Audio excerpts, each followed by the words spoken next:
నేను ఇక్కడ మార్కెట్ నుంచి తెచ్చిన ఫ్రెష్ బఠానీ తీసుకుంటున్నాను. ముందుగా స్టవ్ ఆన్ చేసి కుక్కర్ పెట్టుకుని 1/2 లీటర్ పైన వాటర్ అయితే యాడ్ చేసుకుందాం. ఇప్పుడు ఇందులోకి 1 kg వరకు బఠానీ అయితే వేసుకుందాం. నేనైతే మార్కెట్ నుంచి తెచ్చింది 1 kg.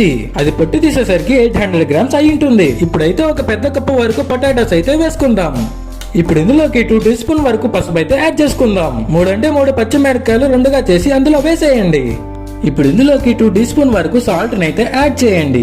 మంటని హై ఫ్లేమ్ లో పెట్టి ఉడకనివ్వండి. ఇప్పుడు ఇలా ఉడకడం స్టార్ట్ అయ్యాక కుక్కర్ మూత పెట్టి ఒక 4 విజిల్స్ వచ్చేంత వరకు వెయిట్ చేద్దాం. చూసారా, బఠానీ ఇంత మెత్తగా ఉండాలి. ఇప్పుడు మ్యాషర్ యూస్ చేసి మెత్తగా మెనుపుకుందాం. ఇప్పుడు ఒక స్టెయినర్ తీసుకొని మనకు కావాల్సిన స్టఫ్ అయితే వడగట్టుకుందాం.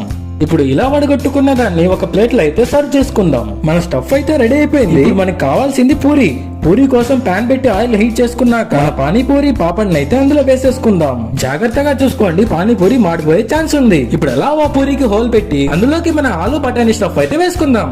కొద్దిగా క్యారెట్ తురుము, ఇప్పుడు కొద్దిగా మిక్స్చర్. ఇప్పుడు మనం అందరం పానీపూరి భయ్య దగ్గరికి వెళ్ళి అడిగి ప్యాజ్ అయితే వేసుకుందాం. అన్నింటికంటే చాలా ఇంపార్టెంట్ మన పానీ, అది వేసుకోకపోతే ఎలాగా.